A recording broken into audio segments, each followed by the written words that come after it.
morning. Welcome to Science Seminar. Hope you were able to get here without getting too wet today. I want to remind you that after the seminar, we'll be having lunch in the Joyce Room if you want to join us with the speaker to ask for more questions, things like that. Hopefully it'll be raining less by then. We'll see. Okay. So, before we introduce our speaker today, I want to introduce you to the introducer of our speaker today. The introducer of our speaker today is Ms. Annabelle Malinowski, who will now be introducing our speaker for today. So let's give our introducer of the speaker a big round of applause.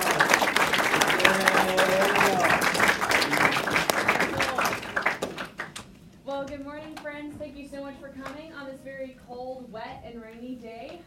Megan is a senior biology major, as am I, so I could gush for a very long time, but I'll try to keep it short, sweet, and professional, whatever that is. So Megan is quite distinguished amongst her peers. Coming in as a freshman, she was one of 10 of the winners of the prestigious, highly competitive Heritage Scholarship. Ooh. So that's quite an accomplishment on her part. So as soon as she stepped foot on this campus, she was quite distinguished in the laboratory, when she started as a biology major in the C-Phages program. Not only was she highly effective in the laboratory, but she was also a lab technician very early on. For her efforts, she was selected as one of 2 representatives of our university's program to the annual conference of the C-Phages program at the Genelia campus of the Howard Hughes Medical Institute. For those of you who don't know, that's basically like a holy site for biologists. So Megan was able to go there. Not only did she present a poster, like everybody else, she was also selected to give an oral presentation, an honor that was given to very few universities. So she was one of the first to go ahead and do that. Later on, in the summer of 2018, she researched at Clemson University in different projects on genomics. After taking genetics, she conducted 2 semesters of independent research here at LeTourneau with fruit flies and studying how they respond to narcotics and different things like that. And most recently, this past summer, she studied at the University of Vermont, which she will be discussing during this science seminar.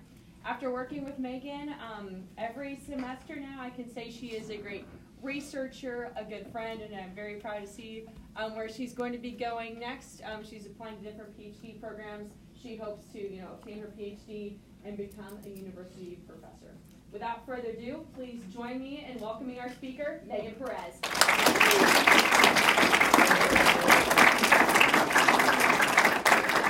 Well, thank you, Miss Annabelle. That was better than I could introduce myself. I love you. Love you too. So hello, everyone. Welcome to the first science seminar of the semester. I am so blessed and honored to be here with y'all today. Our big screen isn't working, so I may be using the board because I am a board lover. But hopefully this seminar is a little bit easier to digest. I know sometimes they're a little complex. And I have enough time that if you haven't taken a biology class in 8 to 10 years, I can explain things well and answer questions at the end. Sound good? Okay, rad. Oh, y'all are responsive. I like that. Anyone who's I was in an SI last year, and anyone who was my SI students know that I love responses. Please respond to me. So anyways, my presentation today is over the effects of adult acclimation in Drosophila melanogaster. I know. I said this was going to be an easier presentation, but then I throw out some genus species name. You know what a Drosophila is. It's a fly, but not the big chunky boys you see on your food. No, these are the flies that are just as small, if not smaller than an eyelash. The big, itty boys. Throughout the presentation, I'll be going interchangeably between Drosophila, fruit fly, and fly. They all mean the same thing. Okay, standard presentation, background, results, methodology, words, 2 directions. Yeah. But for some background to the background, as Annabelle mentioned, this past summer, I had the pleasure of working at the University of Vermont underneath Dr. Sarah Helms-Cahan under an internship with the National Science Foundation. If you need internship tips, come talk to me afterwards. I got you. They're rad. I love them. Anyways, Dr. Cahan works primarily with ants, but this particular research is with flies. And I'm so glad because I spent a week in Arizona digging up ants, Not a fun time, would not recommend. It's hot and they stink. So we're glad to be working with fruit flies. So, let's get into why we're working with fruit flies. We're trying to study something called phenotypic plasticity. Now again, some of y'all may have not taken biology since your freshman year of high school and you're a senior physics major. What is a phenotype? The phenotype is an expression of a genotype. So in my DNA, I have the code little b, little b. That is my genotype. The expression of that genotype is the fact that I have blue eyes. So again, blue eyes phenotype, genotype is little b, little b. We good? We tracking? Phenotypic plasticity is, of course, a mechanism upon the phenotype. And the best way to explain this is with an example. Okay, so say you eat junk food all your life, but then you're like, okay, New Year's resolution, I'm going to start eating better, and I'm going to start going to the gym. So you start eating protein, you get your greens in, and you're now pumping iron. You're not just doing cardio, you're working out hardcore. What's going to happen? Well, many things. You're going to have more energy, but probably most noticeably is you're going to start developing muscles. But they're still your muscles. You didn't take Phil, who's been a bodybuilder for 20 years, muscles, slice them off and stick them on your own. They're still genetically your muscles. Both these photos are of Christian Bale. 2 different movies. Of course, there's some movie magic, but he had to work to look like this versus this. But still in the credits it says Christian Bale. What enables both your muscles and Christian Bale's body type to still be Christian Bale / yours, but look different is phenotypic plasticity. Your body and your genotype is responding to the stimuli in your environment and changing the phenotypic expression. Some genes can do this, some genes can't. Right? I think of plasticity like a rubber band. Take your rubber band, you flick it one way, it's going to go like this. But regardless of if it's like this or like this, it's still a rubber band, it just looks different. Now, phenotypic plasticity relates to thermal acclimation, and that thermal acclimation is a kind of phenotypic plasticity. Furthermore, we don't know exactly what enables phenotypic plasticity to occur. We don't know why our ATGC coding is still the same, but your muscles look different. So we're using thermal acclimation in order to study on a small scale the mechanisms that enable phenotypic plasticity to see if we can translate it over to our body and how we work. And we're using thermal acclimation for many reasons. One, because it's pretty easy to understand. Thermal acclimation is a fly or any creature training to be able to withstand hotter or colder temperatures. A fly has a thermotolerance gene, and you can acclimate it by putting it in hotter or colder temperatures than normal, and then this acclimation is the training so it can withstand hotter or colder maximum and minimums. Why it's good to research, there's 2 reasons. First is it's very predictable. Flies at the top of the mountain are going to be more cold tolerant. That is because it's colder up there, right? It's warmer at the bottom of the mountain, so flies are going to be more heat tolerant. And there's a pretty stable gradient of tolerances as you go up and down the mountain. So that's the first reason. The second reason is because it's really easy to tell when a fly has hit its minimum or maximum temperature limit. It passes out. It goes into an ecologically dead state called the coma state. We say ecologically dead because it's not really dead, but in all sense of the word, it is. Like when we pass out, once the fly is back into optimal conditions, it will jump back up and be mostly okay. Pretty much the same. Just again, like when we pass out. So I am very thirsty. Okay. So please bear with me because this next slide is my most sinusy slide. I promise I'm going to try to explain this the best I can. Because we're going to talk about what happens during the coma state. Now, the coma state, we don't know exactly why it's caused, why it happens. But we know, can hypothesize from what we do know, that it's caused by the spreading depolarization of the synaptic membrane. I know, you haven't taken biology maybe in 8 years. I got you.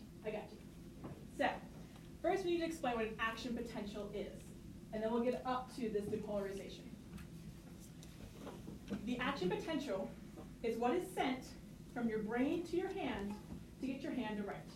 It crosses all of these neurons, and then your hand's like, okay, we can write. Conversely, say you have one of my fruit flies on your hand, and you're like, oh my gosh, I don't like that, swat it off. happens is your hand is like, I don't like this, sends a message to your brain goes back, okay, swat it. And you know it happens pretty rapidly, but this is the case for any kind of information that is sent about your body, whether you can control it or can't control it. So action potentials make your heart beat, but also, you know, do the fly swat and do the writing. Cool? You good? So in order for the action potential to go from one neuron to the other, it needs to cross the one neuron, like this specific axon, right? In order to cross this axon, you basically need to mess the voltage across the membrane inside and outside of the axon. And there's issues with the voltages because of ion surges and things like that. We'll get into that, I promise. But here's how an action potential sends. It's like you're riding a Texas Giant, right?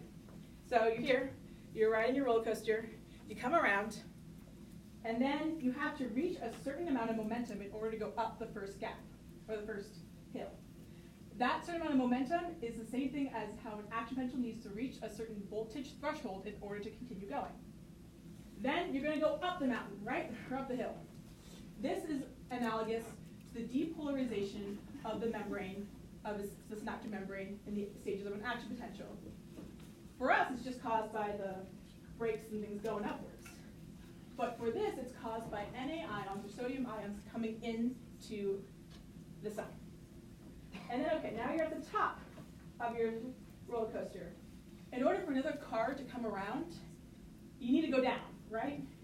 Or else another car comes around and you're still at your top, you're going to be bumped into, it's not going to work. So you go down, you come around. This is the same thing as the membrane needing to go back to a resting state so another action potential can come in. And this is caused by K+ ions, or potassium ions, coming out of the membrane. Now, what we know happens when a fly has reached its thermal minimum or maximum, there's a surge in extracellular, so outside of the cell, K+ ions. Now, normally, okay, backtrack. What you need to remember is K+ ions like their space and want as much room as possible. So normally, once they are able to, they're going to try to leave the cell because there is a lot of them inside the cell, less outside the cell. So like, okay, I'm going to go out here to get my space. But when there's a surge in extracellular K+ ions, there's going to be more outside the cell. So the K+ ions are just going to stay in here. They're going to be chilling. What this causes is it causes the roller coaster to be stopped at the top. So then another action potential cannot come in. And even if the action potential does somehow reach this new threshold, it's just going to raise higher. Because there's nothing allowing the action potential, so your roller coaster, to come back down and around. So again, all we know is that there's a K+ surge, but we theorize that this surge, this is what happens during the surge. And if you don't have your action potentials going, no information is being sent, your hand's not going to move, your heart's not going to beat, you're going to pass out. Yeah.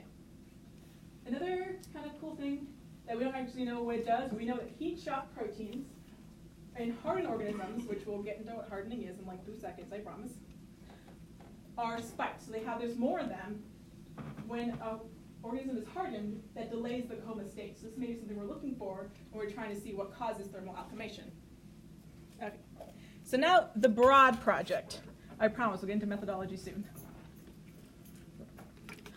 The Helms-Caham lab is looking at 3 specific stages of alchemation, seeing how it affects the upper and lower thermal limit, and seeing if how the alchemation happens differs based on the when. So first, developmental alchemation. So you take a fly from egg to pupae, so like a little cocoon, and you stick it in non-optimal temperature. Then it decloses from the pupae, so it leaves its cocoon, it's a full adult fly, and then you put it in optimal. Developmental is adults the reverse, egg to pupae and optimal, adult and non-optimal. Then hardening, we just talked about this. If you have ever played a game of Pokemon, you know exactly what hardening is. It's when you're walking through the Kanto region, and someone's like, yo, fight me.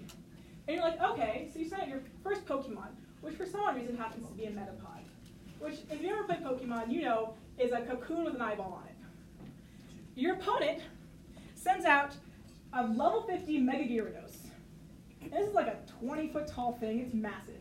Even if the typing doesn't match up, you know your level 10 metapod, it's like this big, is not going to withstand one shot from that megagyarados. So what you do is you're like, oh my gosh, metapod, use harden. And metapod puts on a quick shield, and it can withstand more damage from the oncoming attack than normal. That's what hardening is. It's right before you're about to test your organism, you put it in really hot or really cold temperatures, and then it puts on this shield. And because it has this shield on, it can withstand hotter or colder temperatures. My Pokemon reference is my favorite. I hope some of y'all got that. So, how this happens. We think that there's some kind of epigenetic mechanism. So, epi means around. If you're ever in a biology class, my one hint is learn the root words. You'll be able to get A's in your test just from learning root words. Well, and study. Please study. Anyways, so we're talking about around the genetics. So it's things that come on, come off, but don't actually change the ATGC code. We have three possibilities that we hypothesize are happening. The first two are lengthier processes, which means they take a long time to set in place, take a long time to take off. The first is chromatic accessibility. Now, what's chromatin? We all know what a chromosome is. I'm so glad I have the board. This thing, right? This is not how your DNA normally looks. Your DNA normally looks like this. I like to call it DNA spaghetti. And then it gets round up really tight and it becomes this chromosome. But normally, again, it's chromatin. Now, think of chromatin like you think of a book. You have your book, say the pages are really, really sticky, and you can't turn the pages. You're not going to be able to read and understand the material. If you make chromatin really, really wound tightly together, then the proteins are not going to be able to come in, make the RNA, and from the RNA, other proteins will be made. But then say you have a really nice, easy to read book with these amazing pages. I don't know, they're like glossy and they're super nice to turn the pages. You're going to be able to read and digest that information not once, but many times. It's just going to be easy, right? Same thing with chromatin.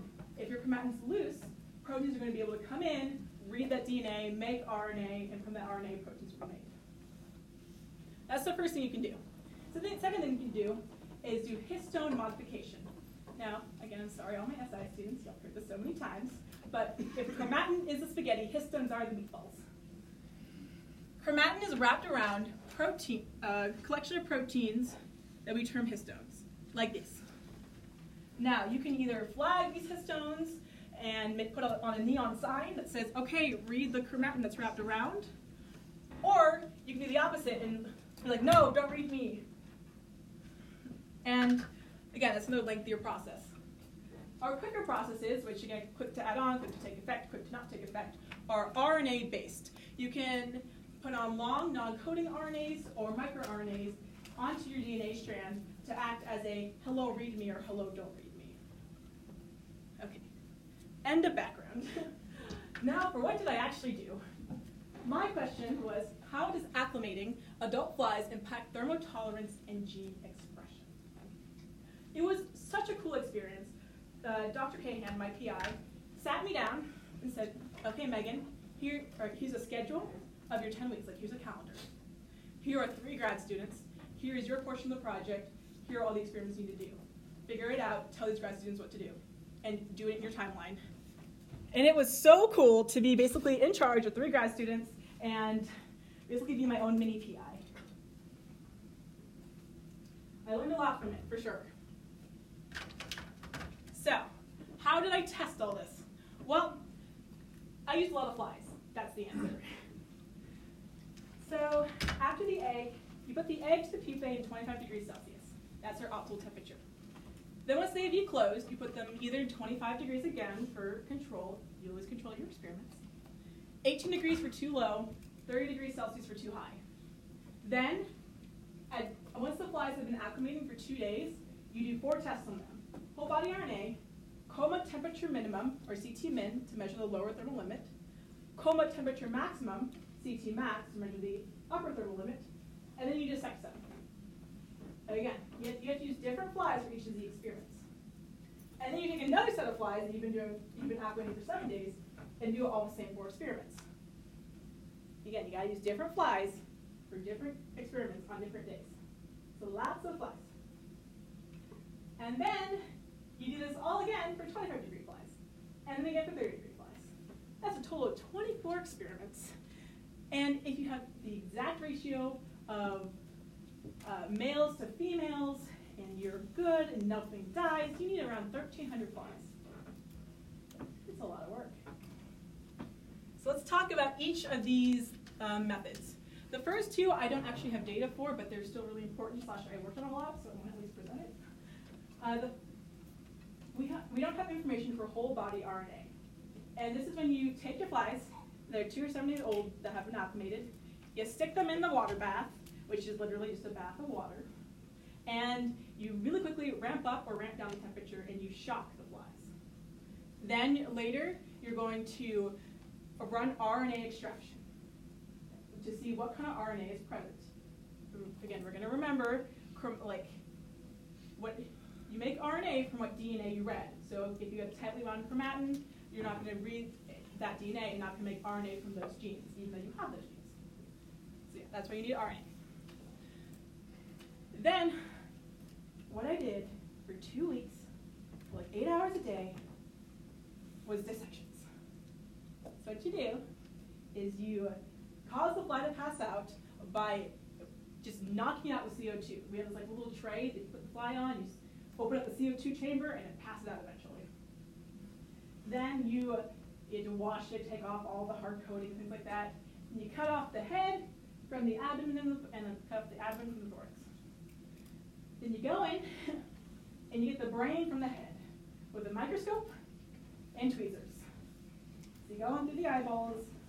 It's kind of gross, but it's really cool. And who can say that they've dissected flies before?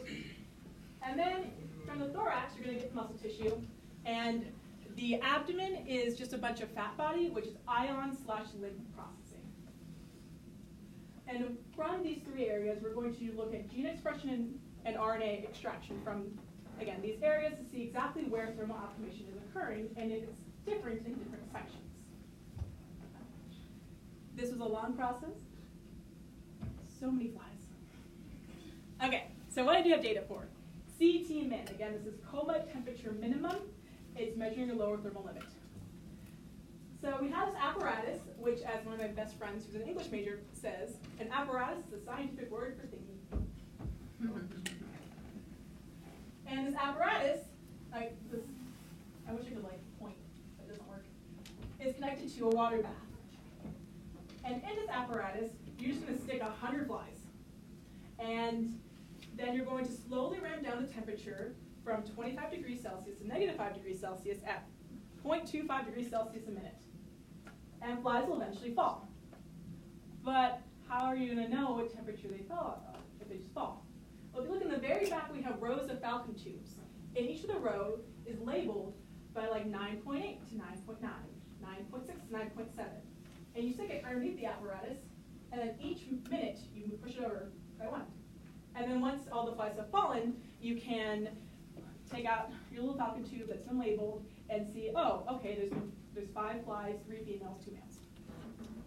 Okay. And we have day 2 and day 7 information for this. For CT max, we only have day 2 information, but that's because of 2 reasons. 1, the water bath broke. 2, you need 20 males and 20 females to have a good range of data for this from all temperatures and all days.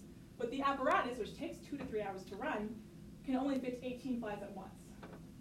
If you notice, this apparatus is now horizontal. You need to do this differently than CT min, because for CT max, flies are finicky. They fall, and then they get back up, and then they fall again, and it's not good. But for CT min, they just kind of fall. So what you do is you take your fly, when it's still in its pupae form, you stick it in to an individual tube, and then once it closes, you do your acclimation, and then you stick it all on this like wooden plank. with the wooden plank in the apparatus. Cool. And the apparatus will ramp up from 25 degrees Celsius to 45 degrees Celsius at 0.25 degrees per minute. And you have someone watching it and being like, okay, flight number 17 fell, and then someone recording it. Okay. So finally, what did we prove? Well, we proved that if you acclimate flies to colder temperatures, they can withstand colder temperatures. I know, it's crazy, right? Thank you. But now we have data for this, which is really rad. So let's go over this plot. This plot, you can do it in R. I cried over this plot. So clearly it's not a violin plot, and the thicker the blob is, the more flies that fell at that temperature. Day 2 are in light blue, day 7 is in dark blue, and then of course we got 18, 25, and 30. And for those students taking statistics in a while, if they all have the same letter on top of it, then it means it's statistically the same. But if they have different letters, it's statistically different. Now, what's really interesting about this is that 18-degree 2-day acclimation and 25-degree acclimation is not different. But 7-day 18-degree acclimation does lower the thermal limit significantly. Remember, this is CT min, so better flies are lower on the graph, right? And what's also interesting at 30 degrees, it's different from day 2 to day 7. So already it's raised a little bit, and it's raised even more. What this suggests is that longer acting mechanisms, such as this chromatic accessibility and histomodification, are in place when you acclimate at 18 degrees. When you acclimate at 30 degrees, it's either just the quick acting mechanisms or the quick and slow acting mechanisms that impact the thermal limit.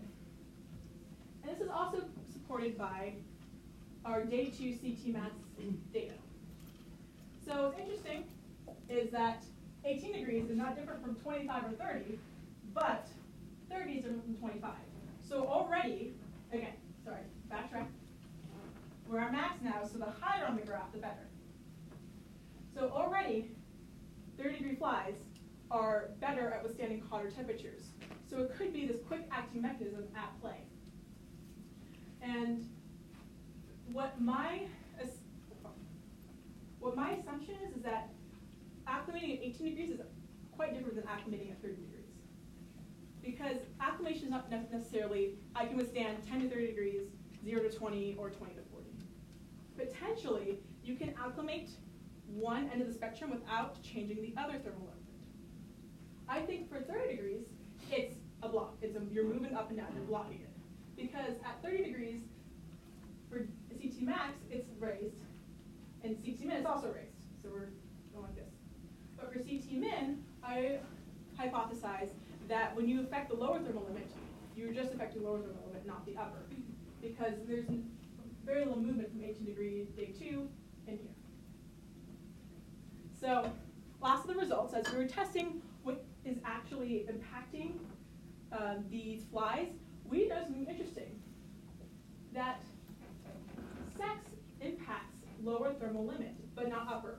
Yes, you may see that there's a little break from CT max, but that is not statistically important. But females do have a statistically significantly lower thermal limit than males. We don't know why this happens. My hypothesis is that female flies tend to be fatter. They have a fat booty. Remember, the booty is where all the lymph processing and all the ion processing happens. And then the comatose state is paired with an influx of K plus ions. So maybe because it's fatter and it's thicker, they're able to, it's like more insulated or something. That is my current hypothesis. Okay, so future directions. I'm sure at the lab now they've done 7-day CT max. Hopefully they've completed the whole body RNA dissections. And hopefully they're starting off with the developmental acclimation department. But what's cool about this is that this experiment is not just us. It's not just a Helms K. Hand lab. We're doing it across the country and across the world with different species of flies. And I actually had the pleasure of being able to collect different species of flies back when I was in Arizona collecting ants. That was the fun part, was flies. Ants was not the fun part. What you do is you take a water bottle, you cut it in half, well, kind of cut a lip in it so you don't break it off, but just, And you stick this like mixture of yeast and bananas or mushrooms and strawberries and water, and then it kind of rises into like a bread thing after you smush it all up. And then you put it on a tree. And we were on a mountain, so we put it on various traps along the mountain. And you come back the next day, you take off the traps, and then you use an aspirator to take the flies and put it in another little tube. And an aspirator is something you use like suction power, so you sometimes can taste the mushrooms. But nonetheless, it's all important for science. And we're going to see if different species of flies have different acclimation levels and different mechanisms of acclimation. And that's what I have for y'all today. Thank you to Dr. DeBoer and Dr. Frederick for setting this up for me, and to everyone else on this page. If you have any questions, I'll take them now.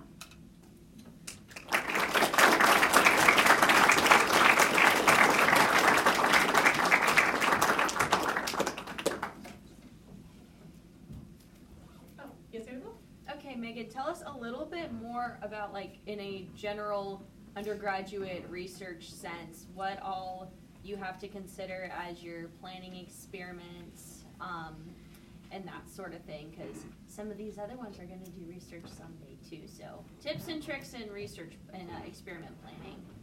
Tips and tricks for experiment planning. What really helped me was having that calendar and having someone who's done it before. So what was great is, so Dr. Cahan sat me down and said, okay, this is how long each experiment takes about. Here's all that we have. Here's all that we can do in one day in theory.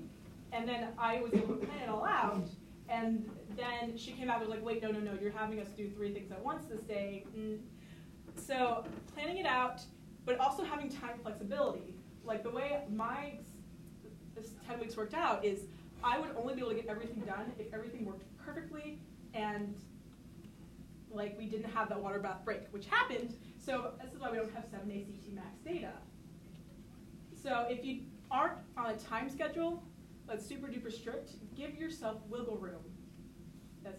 And also understand that things go wrong in science, especially when you're working with live organisms. And furthermore, when you're working with live organisms, be very careful that you're not doing 7 things in one day. Because for like our flies, when they're 2 days old, they're 2 days old. If you need to go in on Saturday to do a fly experiment, you ain't getting more 2 days old for another 2 days.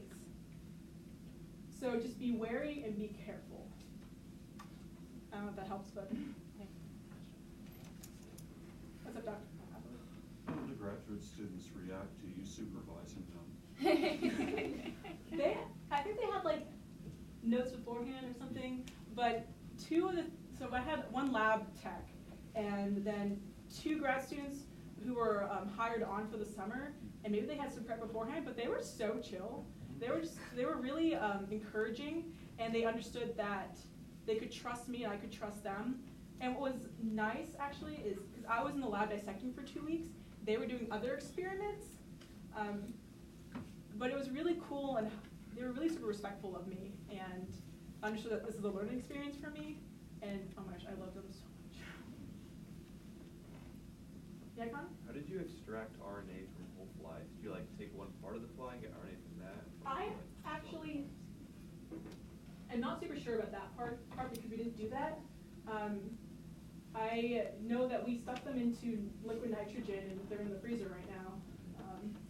I assume that there are probably assays that you can do, but what I do know is that at Vermont, after you like assay and get whatever your RNA out of it, there is a computer lab that they will run the RNA for you and tell you what kind of RNA you have in the sample, and like it looks almost like a chromatography graph, but it's not, it's RNA, and based on the size of RNA is where the peaks are. Yes, Doctor? What is the physical process of dissecting a fly that's that tiny? How do you pick out one part of it, another part of it? What tool do you use? So, a microscope, for sure. Yeah, that's how I see it, but what do you do to manipulate it? Okay, so I did a lot of, the easiest part for me was brains. So you have your fly, you got the eyeballs. So you take your tweezers, and you take off the eyeball, and if you take it off in a certain, like take them both off, then you just have this, almost like a gap, and then there's like this hard coating, and then you take off the hard coating, and there's this little 3-lobed kind of opaque-ish mush. That's the brain. Okay. You use so there's a thing called a sill guard plate, which is almost like that's like a putty. But what's great is that once you make an indentation in it, and you take out the indentation, it grows back and it kind of reforms. So you use that to stick in certain things, and then you kind of dissect it. It's difficult at first, but once you kind of get a handle on it, I could do 5 fly brains in about 15 to 20 minutes. It's kind of fun to say I dissected fly brains because people are like, what? Yeah. Yes? Did you ever not dissect some of the flies and let them like reproduce and see if the acclimation passed on to the children of the flies? No, we did not. But the thing about phenotypicity is it's not always passed on from generation to generation. If phenotype is manipulated early in development, it is possible that it's passed on, but especially later in development, it's not passed on. It's like, say, I have blue eyes. Say for some reason when I get really, really cold, I have brown eyes. My kids are still going to have blue eyes because I have a little allele. That make sense? Yes? You talked about thermal acclimation with the fly, but you also mentioned that there were like other ways to acclimate the fly. What are some of the other ways that you could actually affect the phenotypes of the flies that you're looking at? I am not super sure, but I just know that phenotypicity exists in a lot of various creatures. I'm sure there are other ways, and I can definitely get back to you on that. Yes, Dr. Frederick? There's a lot known about heat shock genes. Is there anything known about cold shock genes? So Dr. Frederick asked, because I know he's kind of laryngitis, there's a lot known about heat shock genes. Are there anything as cold shock genes? So what's interesting is when we were reading papers, it seems that regardless of if you had lower thermal limit or upper thermal limit tested, heat shock proteins and heat shock genes were being activated. So I think they're just temperature controlled proteins. That's my best guess. Yes? How do you feel about killing all of the flies? This is going to sound awful. You kind of grow numb to it. One of my friends in the internship was working with mice, and she was like, but yeah, and there's just so many of them. You were in the genetics class. You were my partner in the genetics class. Yes? So you said that the heat acclimation kind of raised the window of survivability up, like it raised the minimum as well. Mm-hmm. But the cold acclimation didn't change that. Is that control? Is the heat like the gene that controls how survivable they are? Is that like the master gene and then a separate thing, or are they both affected by? So, we're talking about epigenetic mechanisms. We have a setup, or one, I'm not super sure, thermotolerance gene. And that just enables the fly to withstand hot, it like sets the max and the minimum. But it is possible that if different epigenetic mechanisms are at play when a fly acclimates at a cold temperature and a hot, or at a hot temperature, then they can have different effects on the gene expression, which is phenotypoplasticity. Does that answer your question? Yeah.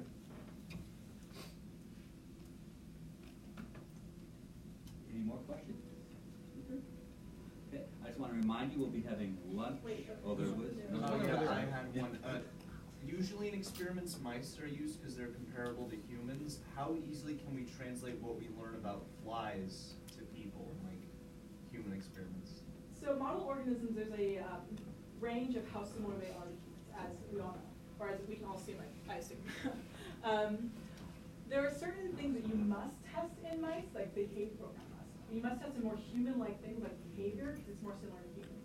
But something like phenotypoplasticity that happens in all creatures, you're able to translate better to humans. We do have great data from this. We will still probably need to do a little bit more testing to see how translatable it is. But it's one of those things like if you're testing a metabolic pathway that everyone has, or all creatures have, you can test it in any creature and still get similar results. Now we can ask any more questions. Going once, twice.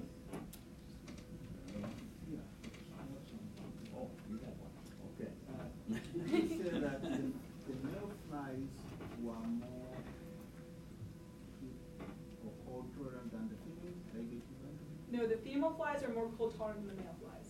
Oh, yeah, because that's, I think, what is the opposite in human. Yes, it's interesting. 'Cause that,